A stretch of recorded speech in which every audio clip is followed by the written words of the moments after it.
नमस्कार. UCN विशेषमध्ये तुम्हा सगळ्यांचं खूप मनापासून स्वागत.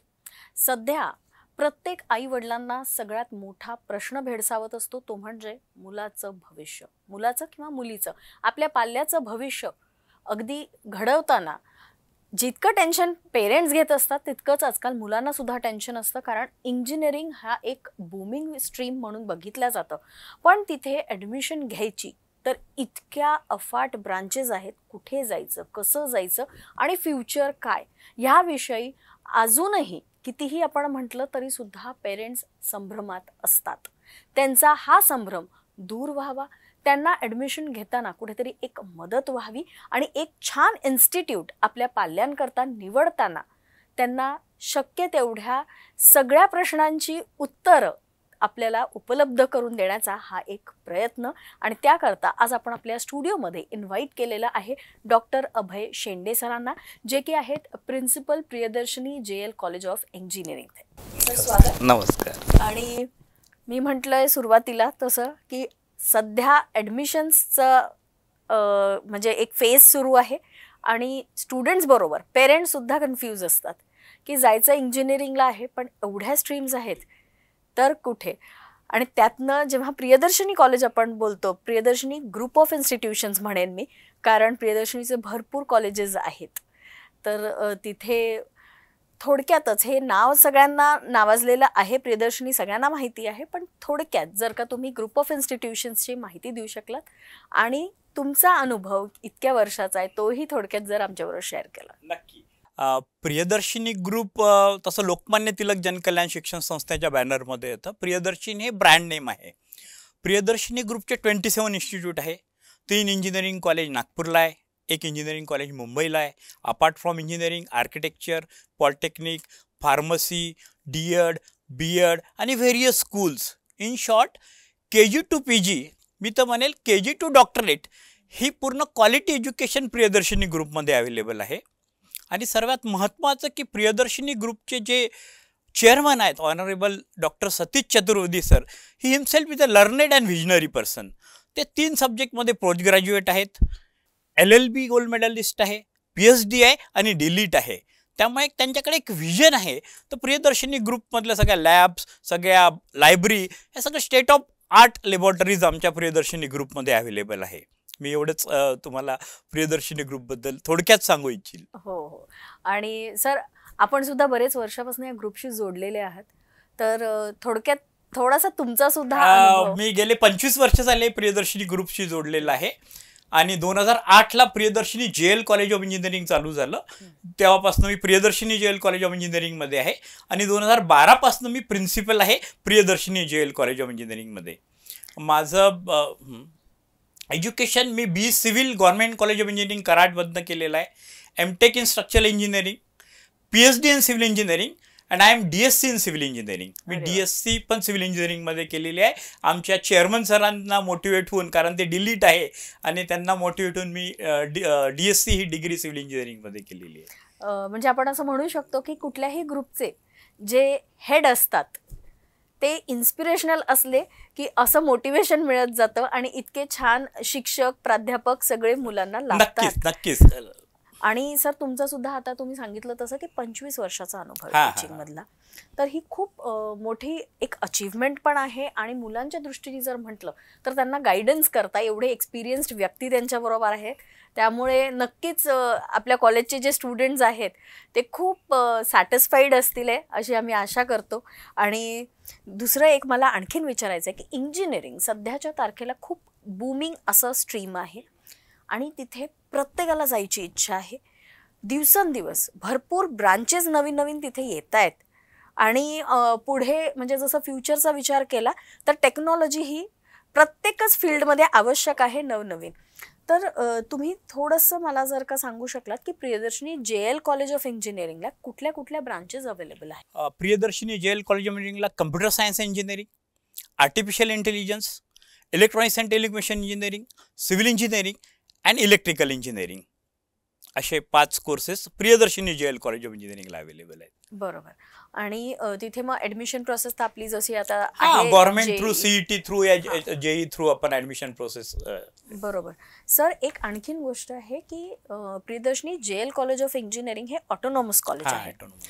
तर थोडंसं कसं असतं की बरेचदा पेरेंट्सना थोडं कन्फ्युजन असतं की ऑटोनॉमस कॉलेज आणि इतर जे कॉलेजेस आहेत, एडेड कॉलेजेस वगैरे, त्याच्यात काय डिफरन्स असतो आणि काय बेनिफिट्स मुलांना असतात ऑटोनॉमस कॉलेजला ऍडमिशन. हा, खूप छान प्रश्न तुम्ही विचारलेला. कारण ऑटोनॉमस कॉलेजला सगळ्यात पहिले तर तुम्हाला अकॅडमिक फ्लेक्झिबिलिटी असतं. तुम्ही तुमचा स्वतःचा सिलेबस डिझाईन करू शकता. तर आता जी गॅप आहे अकॅडमिक आणि इंडस्ट्रीमध्ये, ती गॅप तुम्ही भरून काढू शकाल.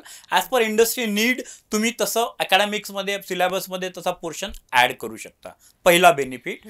आणि मागल्या वर्षीपासनं म्हणजे 4 जुलै 2023 पासनं महाराष्ट्र गव्हर्नमेंटनी सर्व ऑटोनॉमस इन्स्टिट्यूटला नॅशनल एज्युकेशन पॉलिसी NEP ज्याला म्हणतो आपण, ती इम्प्लिमेंट केलेली आहे. ऑटोनॉमस कॉलेजचे NEPमुळे खूप जास्त बेनिफिट्स आहेत, ते मी तुम्हाला सांगू इच्छिल.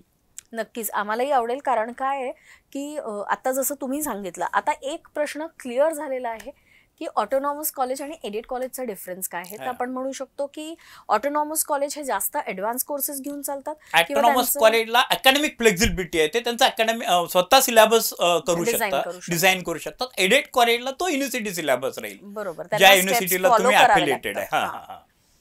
तर मग आता तुम्ही जे म्हणालात की नॅशनल एज्युकेशन पॉलिसी, थोडक्यात त्याच्याविषयी पण आम्हाला. नॅशनल एज्युकेशन पॉलिसी 4 जुलै 2023 महाराष्ट्राच्या सर्व ऑटोनॉमस कॉलेजला फक्त इम्प्लिमेंट झालेली आहे, नॉन ऑटोनॉमस किंवा एडेड कॉलेजला नाही. तर ऑटोनॉमस कॉलेजला NEP इम्प्लिमेंट होण्याचा सगळ्यात मेजर फायदा आहे की जसं तुम्ही बेसिक डिग्री सिव्हिल इंजिनिअरिंगला तुम्ही ऍडमिशन घेताय, तर आपण त्याला बेसिक डिग्री म्हणतो, basic degree in civil engineering. तर आधी कसं होतं की आता पण 4 वर्षाची जर डिग्री कोर्स असेल तर त्याला मुलांना 160 to 176 क्रेडिट अर्न करावं लागतात. हे कॉलेज टू कॉलेज व्हॅरी होईल. ऑटोनॉमस कॉलेजला 160 to 176 डिग्री.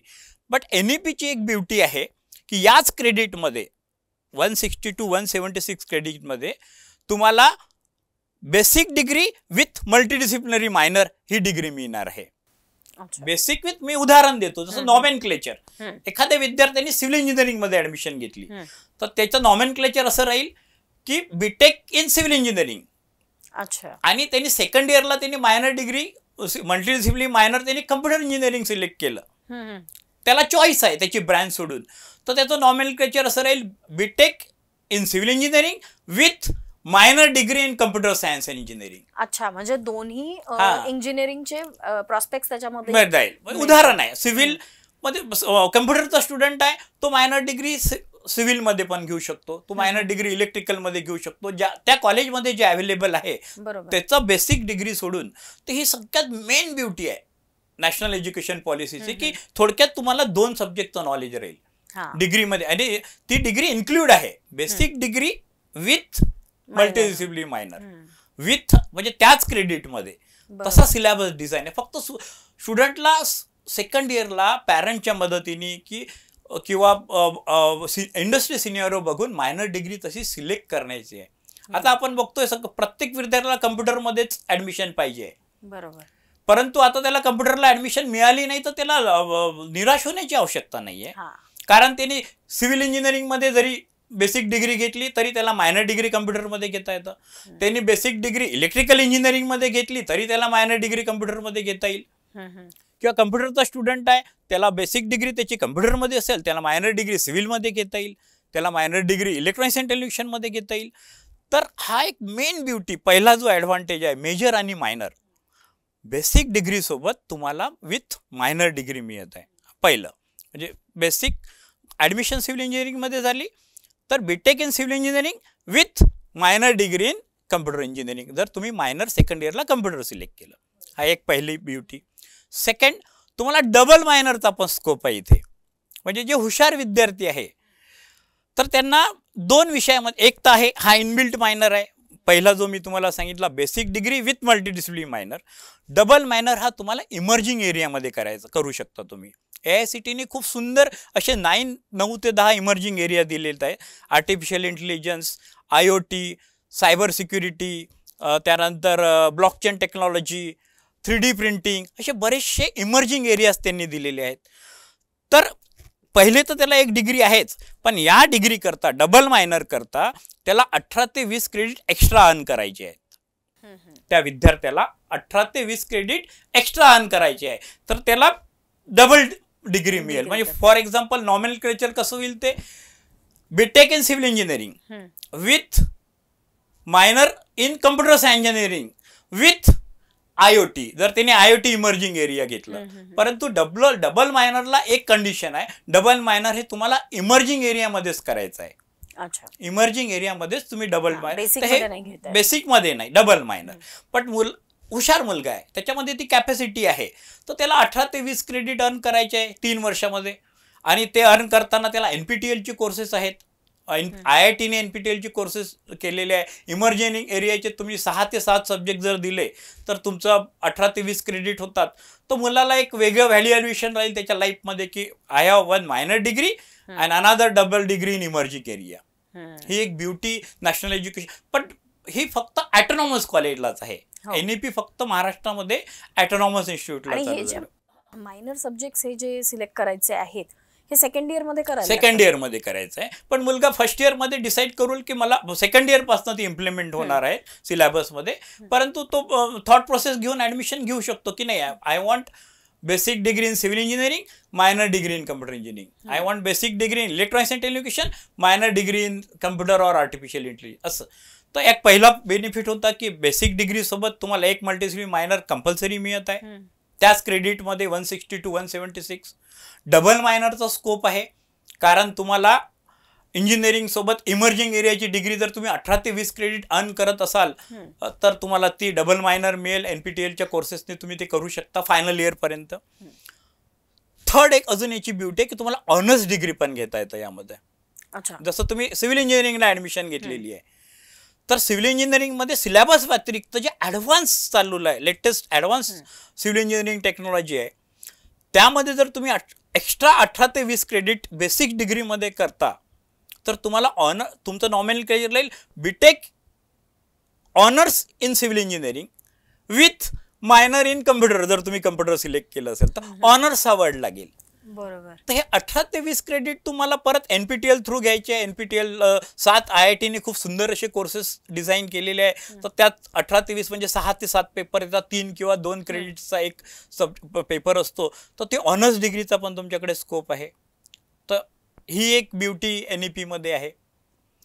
यानंतर सगळ्यात महत्वाचं आधी काय होत होतं, NEP इम्प्लिमेंट व्हायच्या आधी की एखादा स्टुडंट सेकंड इयर किंवा थर्ड इयरला सोडून जात असेल, ड्रॉपआउट होत असेल, तर तो 12th पास आपण म्हणत होतो त्याला, कारण डिग्री नव्हती. NEPने खूप सुंदर असं केलंय की ड्यू टू एनी रिझन एखादा स्टुडंट जर ड्रॉपआउट होत असेल, त्यांनी फर्स्ट इयरला सिव्हिलला ऍडमिशन घेतली पण काही कारणास्तव त्याचं एज्युकेशन जर कम्प्लीट होत नसेल किंवा त्याला सोडायचं असेल, तर फर्स्ट इयरला त्यांनी जर 40 क्रेडिट कम्प्लीट केले फर्स्ट इयरचे आणि 8 एक्स्ट्रा क्रेडिट त्यांनी त्या ज्या कुठल्या ब्रँचमध्ये तुम्ही ऍडमिशन घेता त्या रिलेटेड जर तुम्ही इंटर्नशिप केली 8 क्रेडिटची किंवा तिथे जाऊन तुम्ही तो म्हणजे साईटवर गेले किंवा जे, तर तुम्हाला सर्टिफिकेट इन सिव्हिल इंजिनिअरिंग मिळेल. एक्झिट ऑप्शन याच्यामध्ये दिलेला आहे NEP मध्ये.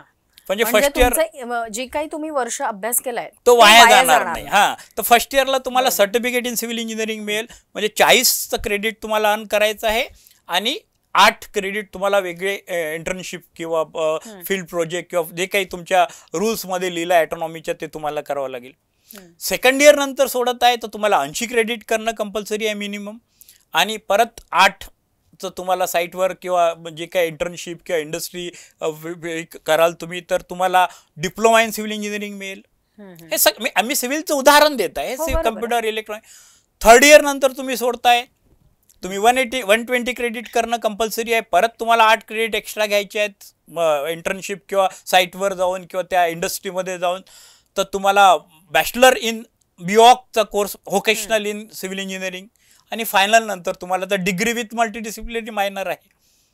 तर आधी ड्रॉपआउट जर स्टुडंट असेल, एक्झिट असेल, तरी त्याला सर्टिफिकेट पहिल्या वर्षीनंतर, दुसऱ्या वर्षीनंतर डिप्लोमा, थर्ड वर्षी व्होकेशनल आणि फोर्थ नंतर BTech degree with multidisciplinary minor. असा एक एक्झिट प्लॅन पण खूप सुंदर आहे. NEPला खूप सुंदर असे व्हर्टिकल्स दिलेले आहे. NEPमध्ये त्यांनी होलिस्टिक डेव्हलपमेंटचा कम्प्लीट विचार केला आहे विद्यार्थ्यांचा. तर ऑटोनॉमस. आणखीन एक असं विचारायचं आहे की जसं आता तुम्ही डिप्लोमा म्हणालात की सेकंड इयर, बरीच मुलं अशी असतात जी पॉलिटेक्निक करून मग सेकंड इयर इंजिनिअरिंगला येतात.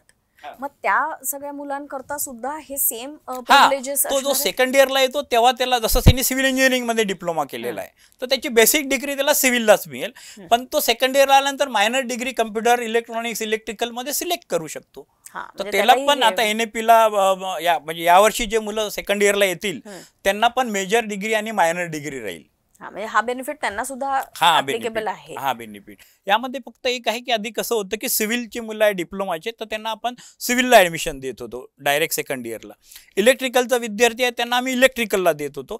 आता आपण इलेक्ट्रिकलचा विद्यार्थी असेल किंवा कम्प्युटरचा विद्यार्थी आहे थोडक्यात डिप्लोमा कम्प्युटर आहे पण कम्प्युटरचा पर्सेंटेज खूप हाय चाललेला आहे तर त्याला बाकी कोर्सेसमध्ये पण सेकंड इयर इंजिनिअरिंगला ॲडमिशन घेता येईल इलेक्ट्रिकलला घेता येईल इलेक्ट्रॉनिक्समध्ये घेता येईल.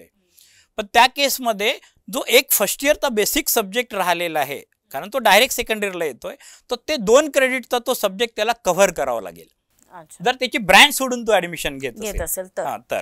आणि जर सेम ब्रांच असेल तर काही आवश्यकता नाही. मग त्याला ते म्हणजे मेजर डिग्री कम्प्युटरमध्ये असेल तर major degree in computer minor त्यांनी इलेक्ट्रॉनिक्स सिलेक्ट केलं तर मायनर इन इलेक्ट्रॉनिक्स म्हणजे मेजर विथ मायनर हे त्याला पण इम्प्लिमेंट आहे. म्हणजे त्यांना एक ओपन आणि वाईड असा चॉईस दिलेला आहे की बेसिक तुम्हाला हवंय त्या.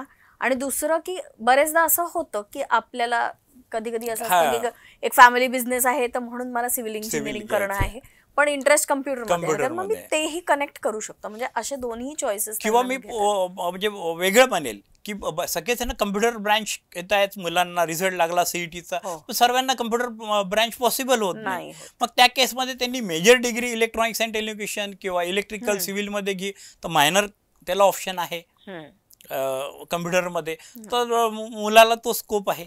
नक्कीच. आणि दुसरं असंही आपण म्हणू शकतो की एक बेसिक डिग्री जेव्हा घेत असतो तर त्या सेम फील्डला पुढे नेण्याकरता किंवा त्याच्यात एक्सेल करण्याकरता रिलेटेड फील्ड्स पण कंबाईन करू शकतो. ऑपॉर्च्युनिटी त्यांना आहे भरपूर ऑपॉर्च्युनिटी. खूपच छान सर. ही तर प्रोव्हिजन आपल्याला नॅशनल एज्युकेशन पॉलिसीमधून मिळाली आहे. आणि मला आणखीन एक विचारायचं की आज कुठल्याही फील्डमध्ये जेव्हा आपण उतरतो म्हणजे मुलं उतरतात नवीन येतात तर त्यांच्याकडनं कंपनी म्हणा किंवा समोर जॉब ऑपॉर्च्युनिटीज जेव्हा मिळत असतात तेव्हा भरपूर अपेक्षा असतात आजकाल. तर त्यांचं 360 डेव्हलपमेंटच्या दृष्टिकोनातनं प्रियदर्शनी JL कॉलेज ऑफ इंजिनिअरिंगमध्ये काय काय गोष्टी घडत असतात आणि कशा रीतीने त्या स्टुडंट्सचं 360 डिग्री डेव्हलपमेंट करून घेत. ओके. काय होतं ना की आता बरेच वर्ष झाले म्हणजे आता तर ॲटोनॉमस झालेलं आहे पण यापूर्वी पण इंडस्ट्रीच्या हे असतात रिक्वायरमेंट्स आम्हाला माहीत असतात. पण राईट फ्रॉम फर्स्ट इयर आम्ही त्यांना सॉफ्ट स्किलवर भर देतो. 360 डिग्री डेव्हलपमेंटमध्ये किंवा nowadays we use holistic development world knowledge skill behaviour आणि ॲटिट्यूड नॉलेज त्याला सब्जेक्ट नॉलेज दिल्या जाईल. परंतु करिक्युलम इनरिचमेंट त्याला वेगवेगळे guest lecture seminars workshop industrial visit curriculum इनरिचमेंटवर आम्ही भर देतो. 360 डिग्री डेव्हलपमेंटमध्ये कॅपॅबिलिटी इन्हान्समेंट म्हणजे त्यांना योगा एक्स्ट्रा करिक्युलर ॲक्टिव्हिटी थोडक्यात एखाद्या विद्यार्थ्याला नॉलेज आहे परंतु ते त्याला नॉलेज एक्सप्रेस करता येत नाही तर then there is no use of that knowledge. तर त्याकरता आमचा भर असतो की मुलांना नेहमी वेगवेगळे प्रोग्राम्समध्ये त्यांना स्टेज डेअरिंग आलं पाहिजे नेहमी ग्रुप डिस्कशन असायला पाहिजे मुलांना एक प्लॅटफॉर्म अवेलेबल त्यामुळे प्रत्येक डिपार्टमेंटचे फोरम ॲक्टिव्हिटीज असतात. एव्हरी सॅटर्डे फोरम ॲक्टिव्हिटी होतात गॅदरिंगचा एक मेन पार्ट असतो स्पोर्ट्स असतो. तर यामध्ये सगळ्या कॉर्नर्सवर तुम्हाला लक्ष द्यायचं असतं म्हणजे अकॅडमिक एक्स्ट्रा करिक्युलर ॲक्टिव्हिटी को curricular activities at the same time Priyadarshini JL आहे की आम्हाला चांगल्या इंजिनियरसोबत एक चांगला ह्युमन बिईंग पाहिजे. तर त्या दृष्टीने व्हॅल्यूज त्यांच्यामध्ये कशा इन्कल्केट करायच्या तर मी तर नेहमी म्हणतो की you want engineers with good human being. म्हणजे मी सिविल इंजीनियरिंगच्या मुद्द्याला मुलांना म्हणतो की इसमें कोई डाउट नहीं कि आप अच्छा पुल है अच्छा बांध बांधोगे बट मजा तो तब आएगा जब आप इंसानों से इंसानों को जोड़ने वाला पुल बांधोगे. अरे वाह. किंवा डैम बांधा म्हणजे इसमें कोई डाउट नहीं कि आप अच्छा डैम है अच्छा बांध बांधोगे but being a principal being a parents या बीइंग ए सोसाइटी आप पे हमें तब गर्व होगा जब आप किसी के बहते हुए आंसू को रोक सके ऐसा बांध बांधोगे. तो you want engineers with good human being ते असणं आवश्यक आहे. तर सतत 360 डिग्री डेव्हलपमेंट होलॅस्टिक डेव्हलपमेंट करता activity based learning sports extra curricular activity personality development email writings यावर एक सतत आमचा एक वेगळा मॉड्यूल बनलेला आहे आणि त्या दृष्टीने आम्ही सगळ्या विद्यार्थ्यांना तसं ते पहिलेपासून प्रयत्न करतो. खूप छान. आणि आता तुम्ही इतके सुंदर कोट्स जे यूज केले ना, त्याच्यात मला असं वाटतं की मुलं नक्कीच मोटिवेट होत असतील आणि त्यांना फक्त डिग्री म्हणून नाही तर एक माणूस म्हणून सुद्धा तुम्ही घडवता आहे हे दिसतं आहे तुमच्या सगळ्या ह्याच्यातनं. सर, एक आणखीन प्रश्न असा पडतो की मुलं छान घडतायत, खूप छान त्यांना सगळं नॉलेज मिळतं आहे, सगळं आहे, पण शेवटी प्रश्न येतो की हे सगळं आपण करतो कशा करता, तर एक छान नोकरी मिळावी म्हणून. तर प्लेसमेंट्सच्या दृष्टीने कसं काय तुम्ही मुलांना गाईड करता आणि प्लेसमेंट्सचं काही फॉर्मॅटमध्ये इतक्यात चेंज आला आहे का? नाही, ॲक्च्युली प्रत्येक कंपनीचा वेगवेगळा क्रायटेरिया असतो. कुठल्या कंपनीला थ्रूआउट फर्स्ट क्लास स्टुडंट पाहिजेत, म्हणजे first year first class, second year, third year, final इयरला त्यांना.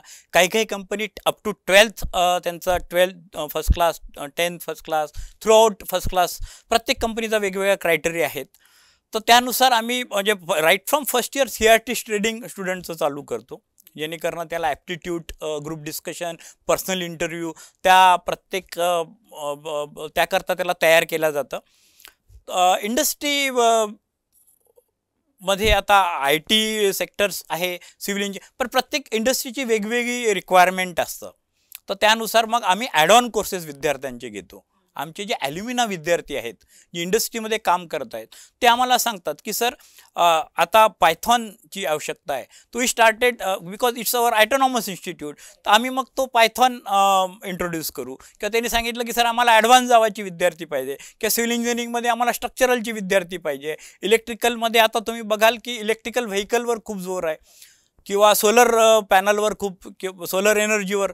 तर त्या दृष्टीने मग आम्ही तसे ॲड ऑन कोर्सेस विद्यार्थ्यांचे घेतो. तर मी नेहमी स्टुडंटला म्हणतो की आपण जेव्हा हॉटेलला जातो तर एक 60 रुपयाचा डोसा आपण ऑर्डर करतो, तर आपल्याला फ्रीमध्ये सांबार आणि चटणी मिळते. तर when industry come to us, they don't want only degree. Now you are lucky की तुम्हाला डिग्री पण आहे, मायनर डिग्री पण आहे, पण इव्हन दो तुम्हाला एक्स्ट्रा एफर्ट्स घ्यावं लागेल.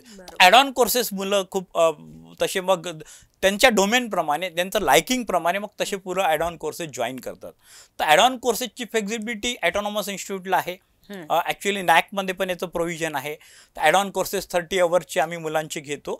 पण याच्यामध्ये आम्हाला इंडस्ट्रीचे इनपुट्स आणि ॲल्युमिनाचे इनपुट मिळतात. आणि त्यानुसार मग आम्हाला माहीत आहे की 6 महिन्यानंतर आम्हाला स्ट्रक्चरल इंजिनियर्स पाहिजे आहे, तर आम्ही ॲड ऑन कोर्स त्या पर्टिक्युलर स्ट्रक्चरलचा, इन्व्हायरमेंटलचा, तर तशी तयारी करून घेतो. बरोबर.